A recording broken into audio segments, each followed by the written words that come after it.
What news do you trust? From 1956 through 1970, many Americans tuned into the Huntley-Brinkley Report on the National Broadcasting Company. Initially, network newscasts were 15 minutes long, but eventually expanded to 30 minutes as network news became more and more important in American life. In 1962, the Columbia Broadcast System replaced Douglas Edwards, who had worked the CBS television news anchor desk since 1948, with veteran journalist and war correspondent Walter Cronkite. Over the next 19 years, Cronkite guided Americans through the assassinations of President Kennedy and the Reverend Martin Luther King III. He was there for the high of landing the first men on the moon and the lows that included the resignation of President Richard Nixon in August 1974. Good evening.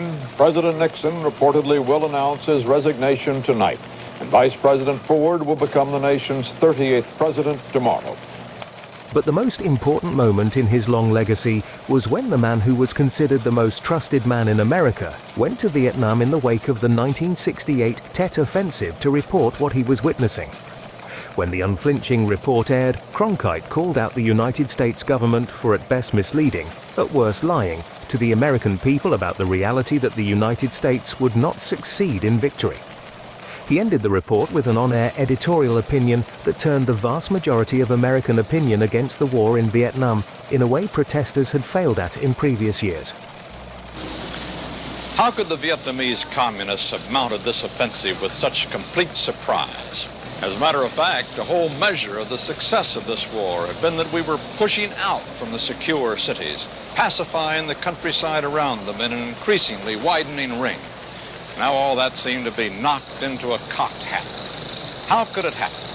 Well, let's take a look. For it seems now more certain than ever that the bloody experience of Vietnam is to end in a stalemate.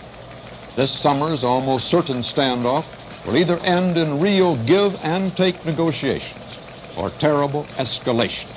And for every means we have to escalate, the enemy can match us.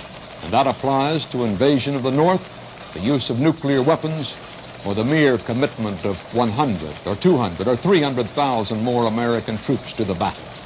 To say that we are mired in stalemate seems the only realistic, if unsatisfactory, conclusion.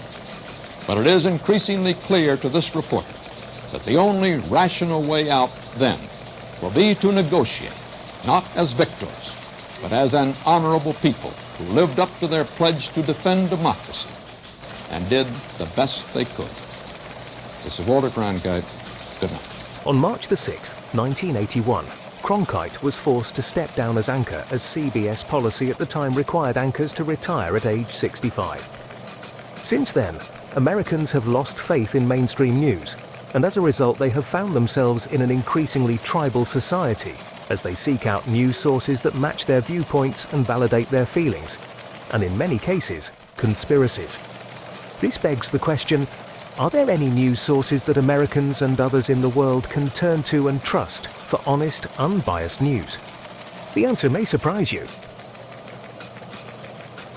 If you would like to see part 2 of this video, please like, subscribe, and share it with your friends and family.